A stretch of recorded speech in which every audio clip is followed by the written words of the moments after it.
Phone আলাপ ফাঁস হওয়ায় কি ফায়দা নিচ্ছেন শেখ হাসিনা, কে তাকে সাহায্য করছে? পদত্যাগে রাজি পশ্চিমবঙ্গের মুখ্যমন্ত্রী মমতা, চাইলেন ক্ষমা। মণিপুরে মিলল গোপন অস্ত্রের গুদাম, মিসাইল সহ বিপুল যুদ্ধাস্ত্র উদ্ধার। আসসালামু আলাইকুম, দেখছিলেন Bangla vision world news headline. এবারে বিস্তারিত। ছাত্র জনতার প্রবল গণঅভ্যুত্থানে দেশ ছেড়েছেন শেখ হাসিনা। ক্ষমতাহারা শেখ হাসিনার আশ্রয় হয়েছে ভারতে। আনুষ্ঠানিক কোনো কর্মকাণ্ডে অংশ নিতে পারছেন না তিনি, কিন্তু নানানভাবে যোগাযোগ রক্ষার চেষ্টা চালাচ্ছেন দলীয় নেতাদের সাথে। একের পর এক সামনে আসছে ক্ষমতাচ্যুত সাবেক প্রধানমন্ত্রী শেখ হাসিনার কল রেকর্ড। নানান সময় গণমাধ্যমে প্রকাশিত খবরে দেখা গেছে ভারতে আশ্রিত নেত্রী বর্তমানে একরকম যোগাযোগ বিচ্ছিন্ন আছেন। সেক্ষেত্রে কিভাবে তিনি যোগাযোগ করছেন নেতাকর্মীদের সাথে, আর কে ফাঁস করছে এসব ফোন কল? হাফিজুল ইসলামের ডেস্ক রিপোর্টে বিস্তারিত। আমি কিন্তু আমাদের দেশের খুব কাছাকাছি আছি। জি আপা, আমি চট করে ঢুকে পড়তে পারি। স্বৈরাচারী হাসিনা আপার চট করে দেশে ঢুকে যাওয়ার আলাপ ইতিমধ্যেই ছড়িয়েছে ঝড়ের গতিতে। আওয়ামী লীগ সরকার ক্ষমতাচ্যুত হওয়ার পর থেকেই ফাঁস হচ্ছে প্রভাবশালী অনেক রাঘব বোয়ালের কল রেকর্ড। ব্যক্তিগত কথাবার্তা কিভাবে প্রকাশ্যে চলে আসে সেটা এক রহস্য। এরকম ঘটনা মোটেও নতুন কিছু না। বিশ্বের বিভিন্ন দেশে প্রতিপক্ষের উপর নজর রাখতে মুঠোফোনে আড়ি পাতে সরকারের বিভিন্ন সংস্থা। তবে বাংলাদেশের সংকটকালীন সময়ে কে ফাঁস করছে ভারতে আশ্রিত যোগাযোগ বিচ্ছিন্ন হাসিনার এসব কল রেকর্ড? ব্যক্তিগত ফোনালাপ ফাঁস করে রাজনৈতিক কিংবা পরিস্থিতিগত সুবিধা নেয়ার চেষ্টা বহুদিনের পুরনো ব্যাপার। শেখ হাসিনার যেসব ফোনালাপ বর্তমানে প্রকাশ্যে আসছে সেগুলোর বেশিরভাগ তিনি নিজেই ফাঁস করাচ্ছেন বলে মনে করেন অনেকে। তাদের দাবি, গোপন কল রেকর্ডের ব্যাপারে মানুষের আগ্রহকে ব্যবহার করে ভিনদেশ থেকেই মিডিয়া ও সামাজিক মাধ্যমে হাসিনা ছড়িয়ে দিচ্ছেন নিজের বার্তা। ভারতে বসে তার দেয়া এসব কৌশলী চালের পেছনে থাকতে পারে গভীর কোনো উদ্দেশ্য। ধারণা করা হচ্ছে যোগাযোগ বিচ্ছিন্ন বলা হলেও দিল্লিতে হাসিনা হয়তো পাচ্ছেন ইন্টারনেট ও ফোন ব্যবহারের সুবিধা। 2021 সালে বিশ্বখ্যাত বিভিন্ন গণমাধ্যমে প্রকাশিত এক প্রতিবেদন তুলেছিল ব্যাপক আলোড়ন। সেখানে দেখা যায় অন্তত 50,000 গুরুত্বপূর্ণ ব্যক্তির ফোনে ইসরায়েলি স্পাইওয়্যার পেগাসাসের মতো আড়িপাতা সফটওয়্যার ব্যবহারের মাধ্যমে নজরদারি চালিয়েছে কয়েকটি দেশের সরকার। তালিকায় রয়েছে বিভিন্ন দেশের রাষ্ট্রপ্রধান, রাজনীতিক, ব্যবসায়ী ও কূটনীতিকের নাম। অভিযোগ রয়েছে বাংলাদেশে গণ অভ্যুত্থানের মুখে ক্ষমতাচ্যুত হওয়া আওয়ামী লীগ সরকার ফোন ট্যাপ ও সার্ভেইলেন্স প্রযুক্তির পেছনে ব্যয় করেছে কোটি কোটি টাকা। বিশ্বব্যাপী বর্তমানে সবচেয়ে বেশি নজরদারি হয়ে থাকে মোবাইল ফোনে আড়িপাতার মাধ্যমে। পেগাসাসের মতো স্পাইওয়্যার ব্যবহার করে নিয়ে নেওয়া হয় টার্গেট হওয়া ব্যক্তির মোবাইল ডিভাইসের সম্পূর্ণ নিয়ন্ত্রণ। এই স্পাইওয়্যার ব্যবহার করে যার ফোনে আড়িপাতা হয় তার ফোনের নিয়ন্ত্রণ চলে যায় দূরে থাকা কোনো গোষ্ঠী বা সংস্থার কাছে। ফোনালাপ ফাঁস হওয়া ভুক্তভোগীদের অভিযোগ, সাধারণত ব্যক্তিগত ফোনে আড়িপাতা বা নজরদারির ক্ষমতা সরকারি সংস্থার কাছেই রয়েছে। পৃথিবীতে প্রতিনিয়ত উদ্ভাবন হচ্ছে একের পর এক উন্নত প্রযুক্তি। নজরদারির ক্ষেত্রেও লাগছে সেই হাওয়া। কল রেকর্ড কিংবা ব্যক্তিগত ফোনালাপ প্রকাশ পেলে অনেক সময় ঠেকানো যায় বড় কোনো দুর্ঘটনা কিংবা ভয়ঙ্কর ষড়যন্ত্র। বিতর্কিত ও আইনগতভাবে ঠিক না হলেও নজরদারির ক্ষেত্রে প্রযুক্তি ব্যবহারের বৈধতা নিয়ে বিশ্বজুড়েই শোনা যায় পক্ষ বিপক্ষের যুক্তিতর্ক।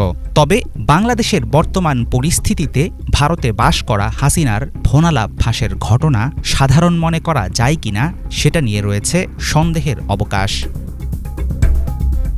হাফিজুল ইসলাম, বাংলা ভিশন। ভারতের পশ্চিমবঙ্গে কলকাতার আরজিকর হাসপাতালে চিকিৎসককে ধর্ষণ ও হত্যার ঘটনায় আন্দোলনের জের ধরে পদত্যাগ করতে রাজি আছেন বলে জানিয়েছেন রাজ্যের মুখ্যমন্ত্রী মমতা বন্দ্যোপাধ্যায়। পাশাপাশি পশ্চিমবঙ্গের আরজিকর হাসপাতালে নারী চিকিৎসককে ধর্ষণ ও খুনের সঙ্গে জড়িত ব্যক্তিদের বিচার চান বলেও জানিয়েছেন তিনি। আরজিকর কাণ্ডকে কেন্দ্র করে গত কয়েক সপ্তাহ ধরেই তার পদত্যাগ দাবি করে আসছিল বিরোধীরা। বিস্তারিত মিরফাউজের রাব্বির ডেস্ক রিপোর্টে। ভারতের পশ্চিমবঙ্গ রাজ্যের রাজনীতিতে তিনি হয়ে উঠেছিলেন অপরাজেয়। প্রতিপক্ষ যতই শক্তিধর হোক তাকে মোকাবিলার মতো রাজনৈতিক প্রজ্ঞা দেখিয়ে হয়েছেন অপ্রতিরোধ্য। কিন্তু এবার কি দিন ফুরানোর পালা এলো ৬৯ বছর বয়সী মমতা বন্দ্যোপাধ্যায়ের? কলকাতার আরজি কর হাসপাতালে চিকিৎসককে ধর্ষণ ও হত্যার ঘটনাকে কেন্দ্র করে গত কয়েক সপ্তাহ ধরেই মমতার পদত্যাগ দাবি করে আসছিল বিরোধীরা। অবশেষে আন্দোলনের জের ধরে পদত্যাগ করতে রাজি আছেন বলে মন্তব্য করেছেন রাজ্যের মুখ্যমন্ত্রী মমতা বন্দ্যোপাধ্যায়। আরজি কর কাণ্ডের প্রতিবাদে কয়েকদিন ধরেই রাজ্যের স্বাস্থ্য ভবনের সামনে অবস্থান ধর্মঘট শুরু করেছে জুনিয়র চিকিৎসকেরা। এর আগে পরপর দুদিন তাদের সঙ্গে বৈঠকে বসতে চেয়েছিলেন মুখ্যমন্ত্রী মমতা বন্দ্যোপাধ্যায়। গতকাল পশ্চিমবঙ্গ রাজ্য সচিবালয় ভবন নবান্নে আন্দোলনকারী জুনিয়র চিকিৎসকদের সঙ্গে বৈঠকের জন্য 2 ঘন্টা 10 মিনিট অপেক্ষা করেছিলেন তিনি, কিন্তু শেষ পর্যন্ত চিকিৎসকেরা বৈঠকে যোগ না দেওয়ায় তা ভেস্তে যায়। মমতা জানিয়েছেন, যেসব চিকিৎসক আন্দোলন করছেন তাদের তিনি ক্ষমা করে দিয়েছেন। এছাড়া 3 দিন ধরে চেষ্টা করেও সমস্যা সমাধান করতে না পারায় সাধারণ মানুষের কাছে ক্ষমা চেয়েছেন তিনি। I apologize to the people of this country and the world people who are supporting them. সংবাদ সম্মেলনে মমতা বলেন, আমি বাংলার মানুষের কাছে ক্ষমা প্রার্থনা করছি। আমি চিকিৎসকদের কাজে ফিরে যাওয়ার জন্য অনুরোধ করছি। আমি জনগণের স্বার্থে পদত্যাগ করতে প্রস্তুত, কিন্তু ওরা বিচার চায় না, চেয়ার চায়। আশা করি মানুষ সেটা বুঝবে। আরজি কর হাসপাতালে চিকিৎসক ধর্ষণ ও খুনের মামলাটির শুনানি চলছে ভারতের সুপ্রিম কোর্টে। গত সোমবার মামলার শুনানিতে শীর্ষ আদালত মঙ্গলবার বিকেল 5টার মধ্যে আন্দোলনরত চিকিৎসকদের কাজে যোগ দেওয়ার নির্দেশ দিয়েছিলেন। এই সময়ের মধ্যে কাজে না ফিরলে রাজ্য সরকার চিকিৎসকদের বিরুদ্ধে ব্যবস্থা নিতে পারবে বলেও জানিয়ে দেন আদালত। কিন্তু সোমবার দুপুর থেকেই স্বাস্থ্য ভবনের সামনে অবস্থানে বসে আন্দোলনকারীরা। গত 9 আগস্ট কলকাতার আরজি কর মেডিকেল কলেজ হাসপাতালে এক নারী চিকিৎসককে ধর্ষণের পর হত্যার ঘটনায় পশ্চিমবঙ্গ সহ সারা ভারতে বিক্ষোভ শুরু হয়। এই ঘটনায় সুষ্ঠু বিচারের দাবিতে পশ্চিমবঙ্গের চিকিৎসকেরা আন্দোলন চালিয়ে যাচ্ছেন। আন্দোলনে চিকিৎসকদের অংশগ্রহণের ফলে ভেঙে পড়েছে রাজ্যের স্বাস্থ্য পরিষেবা। মীর ফজলে রাব্বি, বাংলা ভিশন। সহিংসতা এবং বিক্ষোভে উত্তাল মণিপুর রাজ্য।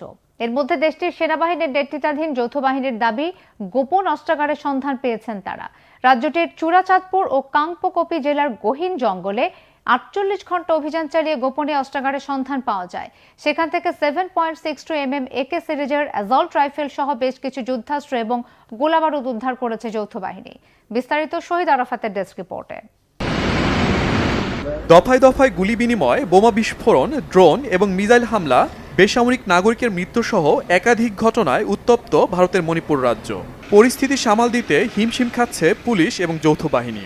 এর মধ্যে ভারতের সেনাবাহিনীর নেতৃত্বাধীন যৌথ বাহিনী রাজ্যটিতে গোপন অস্ত্রাগারের সন্ধান পাওয়ার দাবি করেছে। মণিপুর রাজ্যের চূড়াচাঁদপুর এবং কাংপোকপি জুড়ে বিস্তৃত গহীন জঙ্গলে এই অস্ত্রাগারের সন্ধান পাওয়া যায়। এখান থেকে উদ্ধার করা হয়েছে বেশ কিছু যুদ্ধাস্ত্র এবং গোলাবারুদ। উদ্ধার অভিযানে যৌথভাবে অংশগ্রহণ করে ভারতীয় সেনাবাহিনী, মণিপুর পুলিশ, কেন্দ্রীয় elite force, central reserve police force এবং সীমান্তরক্ষী বাহিনী BSF সদস্যরা। এসব অস্ত্র গোলাবারুদের মধ্যে রয়েছে ম্যাগজিন সহ একটি 7.62 mm AK series assault rifle, 3টি মাঝারি আকৃতির ক্রুড মর্টার, একটি মডিফাইড M16 অ্যাসল্ট রাইফেল, 7.5 ফুটের একটি রকেট, একটি বড় মর্টার এবং বিপুল পরিমাণ গোলাবারুদ। জব্দ করা অস্ত্র গোলাবারুদগুলো মণিপুর পুলিশের হেফাজতে রয়েছে।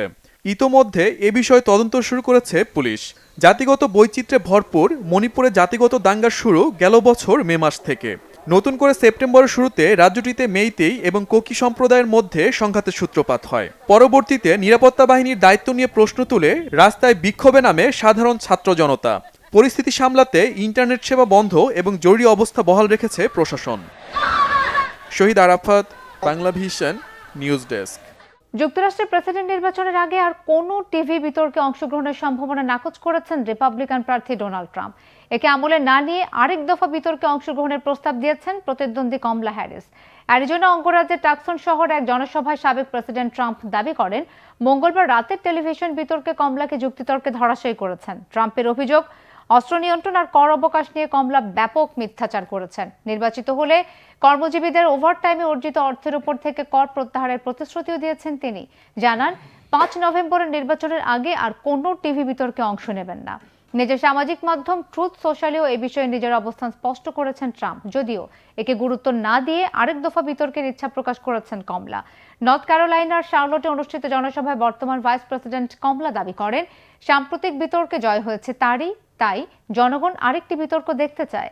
আগাম গর্ভপাতের নিষেধাজ্ঞা সম্পূর্ণ প্রত্যাহার সহ নারীদের জন্য নিরাপদ ভবিষ্যৎ গড়ার পাশাপাশি মূল্যস্ফীতি নিয়ন্ত্রণে এনে মধ্যবিত্তদের দুর্দশা লাঘবে ভোটারদের সমর্থন চেয়েছেন তিনি। পাকিস্তানের বিভিন্ন জেলায় ছড়িয়ে পড়ছে পোলিও সংক্রমণ। ইসলামাবাদে এক শিশুর শরীরে টাইপ 1 পোলিও ভাইরাস শনাক্ত করা হয়েছে।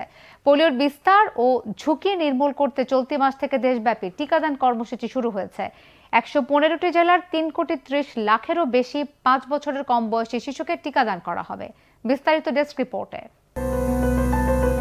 পাকিস্তানের ইসলামাবাদে এক শিশুর শরীরে টাইপ 1 পোলিও ভাইরাস শনাক্ত হয়েছে। যেসব জেলায় ভাইরাস ছড়িয়ে পড়ছে সেখানে পোলিও সংক্রমণের বিস্তার ও ঝুঁকি নির্মূলে টিকাদান শুরু করেছে national emergency operation centre EOC. আগে থেকেই পরিবেশে ভাইরাসের উপস্থিতি সম্পর্কে সতর্ক করে আসছিল দেশটির স্বাস্থ্য কর্তৃপক্ষ। পোলিও নির্মূল কর্মসূচিতে দায়িত্বরত আয়েশা রাজা ফারুক বলেন, প্রাদেশিক ইউএসি এবং জেলাগুলোর সাথে সুস্পষ্টভাবে সমন্বয় করা হয়েছে। এছাড়া নিয়মিত যোগাযোগ অব্যাহত রাখা হয়েছে। উচ্চ ঝুঁকিপূর্ণ জেলাগুলোতে পরামর্শমূলক কর্মশালার আয়োজন করা হয়েছে। সেপ্টেম্বর মাসে দেশব্যাপী পোলিওর টিকাদান কর্মসূচি শুরু করা হয়। 115টি জেলার 5 বছরের কম বয়সী 3.30 লাখেরও বেশি শিশুকে টিকাদানের সিদ্ধান্ত নেওয়া হয়েছে।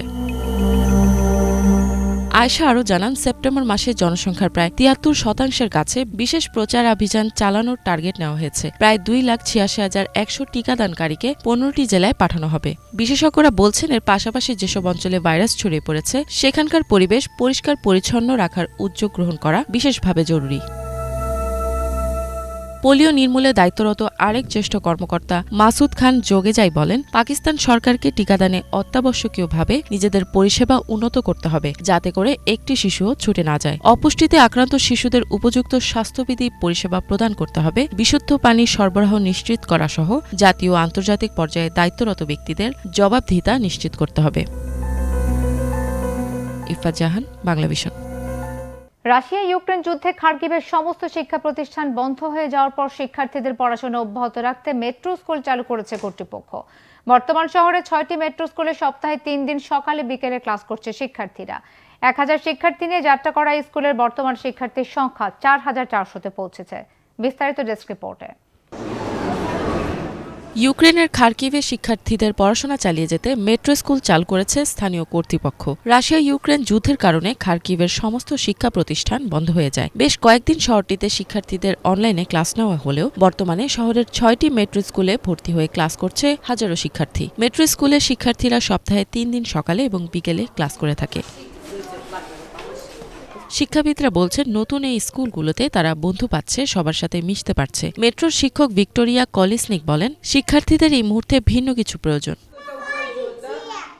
মনোবিজ্ঞানী তাতিয়ানা আলেখেইচিক বলেন, যুদ্ধের কারণে যখন স্কুলের বাইরে বিস্ফোরণ ঘটত তখন শিক্ষার্থীরা উদ্বিগ্ন হয়ে পড়ত। তাদের চোখে মুখে এক ধরনের ভয় কাজ করত।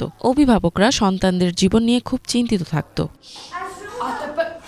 খার্কিভ সিটি কাউন্সিলের শিক্ষা বিভাগের উপপরিচালক ভ্যালেরি শেপেল বলেন, তারা প্রথমে 1000 শিক্ষার্থী নিয়ে এই যাত্রা শুরু করেন। বর্তমানে 4400 শিক্ষার্থী তাদের মেট্রো স্কুলে পড়াশোনা করছে। নতুন এই শিক্ষামূলক কার্যক্রম চালানোর পদক্ষেপ নেওয়ায় কর্তৃপক্ষের প্রতি কৃতজ্ঞতা জানিয়েছে অভিভাবকরা। তারা বলছেন, শিক্ষার্থীরা তাদের সহপাঠীদের সাথে যোগাযোগ অব্যাহত রাখতে পারবে। এক শিক্ষার্থীর অভিভাবক বলেন, পরিস্থিতি বিবেচনা করে দেখলে তাদের কাছে এই পদক্ষেপকে সেরা মনে হয়েছে। আরেক শিক্ষার্থীর বাবা জানান, তাদের সন্তানরা স্কুলে যাচ্ছে, এটা ভালো লাগছে। ইফাত জাহান, বাংলাভিশন।